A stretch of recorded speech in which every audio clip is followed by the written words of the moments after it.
રાજકોટમાં બેફામ કાર ચાલકે એક નિર્દોષ વ્યક્તિનો જીવ છે તે લીધો છે। આપને હું એ જગ્યાના દ્રશ્યો બતાવવા માંગીશ। તમે આ જે કાર છે, જે કારે અકસ્માત સર્જ્યો તેની હાલત છે તે તમે જોઈ શકો છો।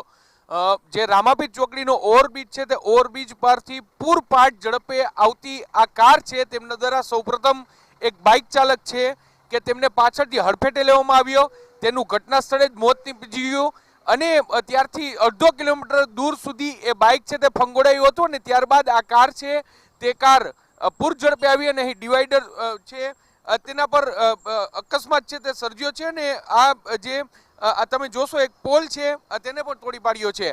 આ કારની જે સ્થિતિ છે તેના પરથી તમે દ્રશ્યો સમજી શકો કે કેટલી ઝડપથી, કેટલી પૂરપાટ ઝડપે આ કાર છે તે આવી હશે ને બંને બે શખ્સો કારમાં સવાર હતા અને નશાની હાલતમાં તેઓ હોવાનું પોલીસનું કહેવું છે ને તેમના દ્વારા આ અકસ્માત ગંભીર અકસ્માત છે તે સર્જવામાં આવ્યો છે। સૌથી મહત્વની વાત છે કે આ પ્રકારના નબીરાઓ છે, આ પ્રકારના બેફામ લોકો છે, તેઓ નિર્દોષ લોકોના જીવ છે તે લઈ લે છે ને જે ઘટના સ્થળના દ્રશ્યો છે તેના પરથી આ ઘટના છે તેની ગંભીરતા છે તે સમજી શકાય છે। હાલમાં જે મૃતક વ્યક્તિ છે તેનો મૃતદેહ છે તેને પોસ્ટમોર્ટમ માટે મોકલવાની તજવીજ છે તેમને પોલીસ દ્વારા શરૂ કરવામાં આવી છે। જો કે અવારનવાર આ પ્રકારના અકસ્માતો છે તે સર્જાતા હોય છે। રાજકોટના 150 ફૂટ રિંગ રોડ પરનો આ બનાવ છે તે સામે આવ્યો છે ને હવે જે મૃતક વ્યક્તિ છે તે એક સામાન્ય જે સેન્ડવિચના લારી ચલાવતા હતા લોધાવડ ચોકમાં, તેની આ જે દુકાન હતી અને તે દુકાન બંધ કરી પોતાનું વ્યવસાય છે તે બંધ કરી અને પોતાની ઘર તરફ જઈ રહ્યા હતા તે દરમિયાન આ જે કાર ચાલક, બેફામ કાર ચાલકો છે તેમના દ્વારા તેને હડફેટે છે તે લેવામાં આવ્યા છે।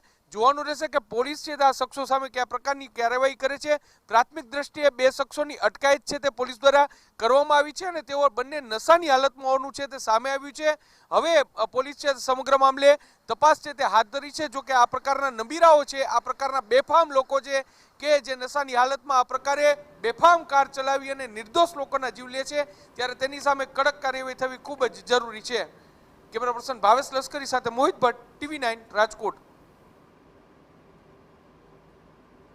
કાર ચાલકે એક નિર્દોષ વ્યક્તિનો જીવ છે તે લીધો છે। મારી સાથે અહીં કેટલાક લોકો છે, આપણે તેની સાથે વાત કરીશું।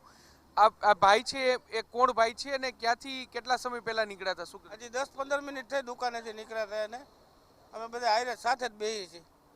તો કે હું ઘરે જાઉં છું એ કે પછી એમને ફોન આવ્યો આવી રીતે કે એક્સિડન્ટ થયું। કોણ છે ભાઈનું નામ શું છે ને શું વેપાર કરતા? ભાઈ સેન્ડવિચનો ધંધો કરે, જલારામ સેન્ડવિચ। તમે શું કહેશો, શું ઘટના બની, શું સામે આવ્યું? બાજુમાં અમારી રેકડીની બાજુમાં છે, ફોન આવ્યો, અમે આવ્યા તો એક્સિડન્ટ થયેલું હતું। કિરીટભાઈ નામ છે।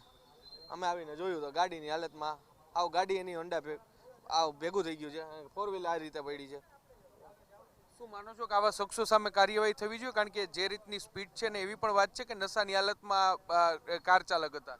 આ કાર ચાલક નશામાં હતા, એની સામે કાર્યવાહી થવી જ જોઈએ સાહેબ। આવા નિર્દોષ લોકોના જીવ, આ નિર્દોષ લોકોના જીવ જાય। આ લોકો હાવ ગરીબ છે, આ રીતે રેકડીથી હજી નીકળ્યા 10-15 મિનિટ થઈ છે। કોણ છે એના પરિવારમાં, કોણ કોણ વ્યક્તિઓ છે? એના પરિવારમાં 4 જણા છે, 2 માણા અને 2 છોકરા છે। એક છોકરો એક છોકરી છે, 2 અમદાવાદ છે છોકરો છે। હે એ બોમ્બે કાલે જ જવાના હતા હજી જોબ માટે। તમે શું કહેશો, આવા લોકો સામે કાર્યવાહી થવી જોઈએ? કરીશું। આ બધા બેફામ થયા છે, નશાની હાલતમાં હકે છે, સારી જ છે કાર્યવાહી।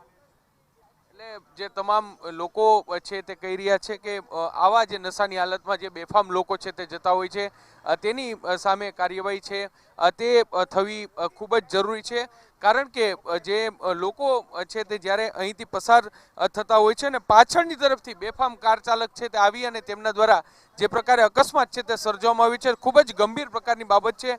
સર શું કહેશો, જ્યારે તમે પણ આ પ્રકારે સાયકલિંગ કરવા માટે જતા હો છો ને આવા બેફામ કાર ચાલકો નિર્દોષ લોકોનો જીવ લે, શું કાર્યવાહી થાય? આવા તો અમને ઘણા બધા અનુભવ સવારે થતા હોઈએ છીએ। અમારા જ ક્લબમાંથી એક વ્યક્તિને વહેલી સવારે આવા જ એક નબીરાએ BRTના ટ્રેકમાં ઉડાડી દીધેલા અને એમનું મૃત્યુ થયેલું।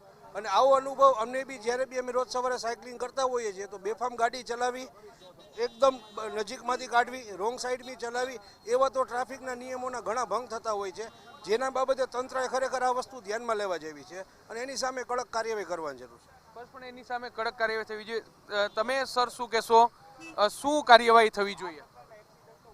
પેલે હવેલા તો drink and drive A illegal છે. આપણું ગુજરાત સ્ટેટ એ ડ્રાય સ્ટેટ છે અને ડ્રિંક એન્ડ ડ્રાઈવના બહુ જ અત્યારે બનાવ બને છે. અમારે પણ સવારે સાયકલ ચલાવવામાં બહુ જ બીક લાગે છે. બહુ ધ્યાન રાખવું પડે એવું છે અત્યારે. એટલે સ્પષ્ટપણે જે તમામ લોકો છે પણ તે પણ કહી રહ્યા છે કે જરૂરથી આવા લોકો સામે કાર્યવાહી છે તે થવી જોઈએ અને જે પ્રકારનો અકસ્માત સર્જાયો છે ખૂબ જ ગંભીર પ્રકારની આ બાબત છે તે સામે આવી છે ને તેને લઈને જે પણ વ્યક્તિ અહીં દોષિત છે તેની સામે કાર્યવાહીની લોકો પણ માંગ કરી રહ્યા છે. કેમેરા પર્સન ભાવેશ લશ્કરી સાથે મોહિત ભટ્ટ, TV9 રાજકોટ.